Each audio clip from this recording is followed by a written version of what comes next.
kami obrolkan di seminggu terakhir ini, nggak mungkin juga anak sama bapak saling berkompetisi.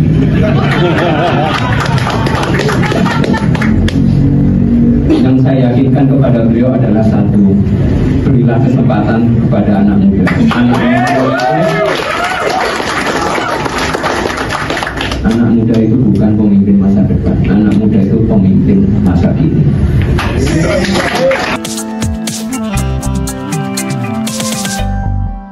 Selamat datang teman-teman sekalian, jumpa lagi di channel Politika 19. Teman-teman sekalian, ada kabar yang tidak terlalu mengejutkan sebenarnya, tetapi ini mengonfirmasi apa yang selama ini menjadi pertanyaan publik, di mana Pak Jokowi digadang-gadang akan mencalonkan diri menjadi Ketua Umum Partai Solidaritas Indonesia.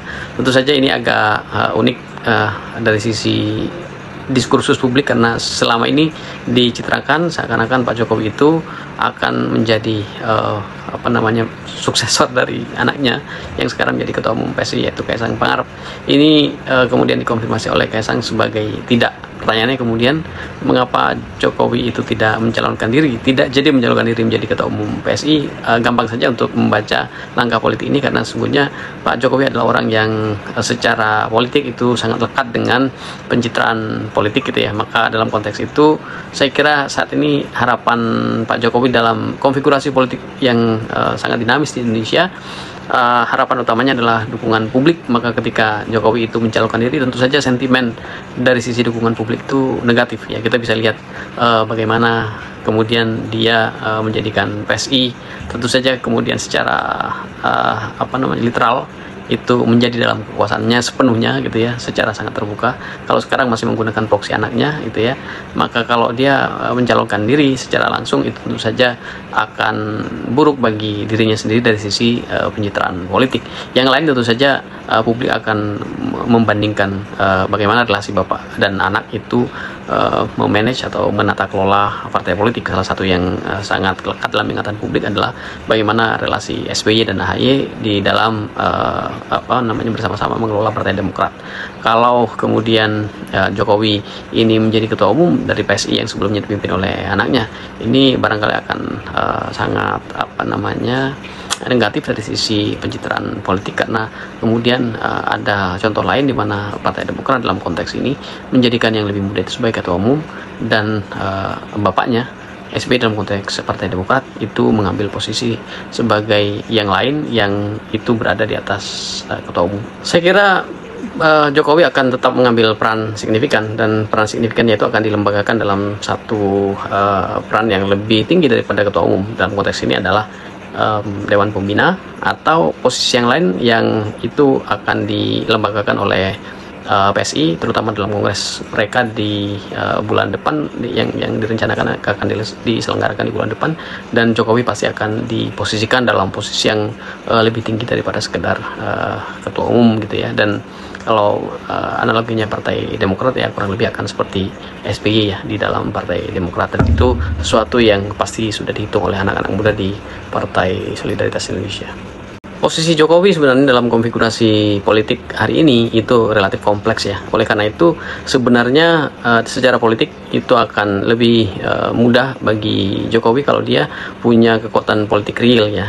Dalam konteks ini PSI bisa menjadi semacam bumper politik ya ketika posisi politik Jokowi itu terjepit. Dan sekarang kan sebenarnya posisi politik Jokowi itu agak terjepit karena terutama kemesraan yang mulai terbangun antara Prabowo dan Mega, dan itu secara personal pasti akan mengganggu Jokowi. Dan kalau kita lihat misalnya bagaimana Prabowo mengambil kebijakan-kebijakan politik yang berkaitan dengan pemerintahan hari ini, itu kan ada kecenderungan untuk pelan-pelan itu meninggalkan Jokowi, seperti yang pernah kita juga analisis di channel ini, dan itu menyulitkan Jokowi, apalagi kalau dia kemudian tidak punya kendali pada partai politik sama sekali gitu ya. Maka secara politik sesungguhnya menjadi Dewan Pembina itu lebih menguntungkan bagi dia gitu ya, dalam konfigurasi politik hari ini, dibandingkan kalau yang bersangkutan harus tidak punya partai politik atau non partisan.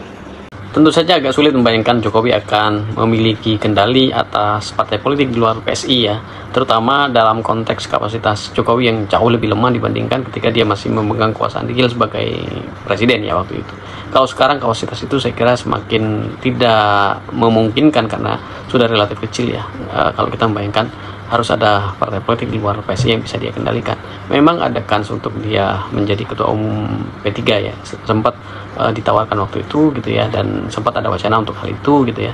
Dan ada yang lain yang juga kalau kita hitung secara politik objektif itu sempat Jokowi itu punya peran besar adalah pada Partai Golkar ya. Partai Golkar kan dulu salah satu yang secara terbuka sebenarnya memilih untuk membuka diri bagi Jokowi setelah yang bersangkutan itu dipecat dari PDI Perjuangan. Tetapi tidak mudah juga bagi Golkar saya kira, karena Golkar tentu saja dari sisi faksionalisasi elit di situ, di dalamnya faksionalisasi politik di dalam Golkar itu jauh lebih sulit untuk dikendalikan, sehingga praktis menurut saya tinggal PSI, sehingga tidak mudah membayangkan Jokowi itu akan berpartai di luar PSI. Kecuali kalau Projo misalnya jadi partai politik, itu cerita lain yang barangkali akan membuka peluang bagi Jokowi untuk mengendalikan partai baru di luar PSI itu. PSI saya kira akan menjadi yang utama ya sebagai kendaraan politik bagi dinasti Jokowi ya, bagi klan Solo.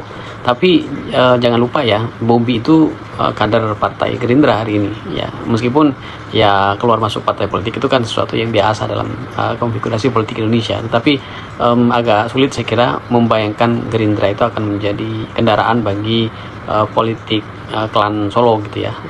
Yang paling mungkin memang hanya PSI. Maka kalau kemudian Jokowi itu bertekun ya dengan upaya untuk membesarkan PSI, ya PSI lah yang paling terbuka kansnya untuk menjadi kendaraan politik bagi klan politik Solo.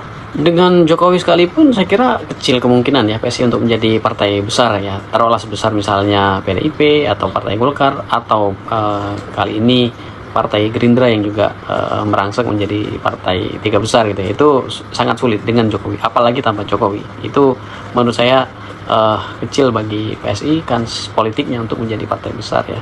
Nggak usah jauh-jauh ya, dulu misalnya SBY itu pernah membuat Demokrat menjadi partai besar, tapi kemudian kembali menjadi partai mediocre gitu ya, begitu SBY tidak lagi menjabat sebagai presiden. Saya kira daya ungkit Jokowi kurang lebih juga sama terhadap PSI.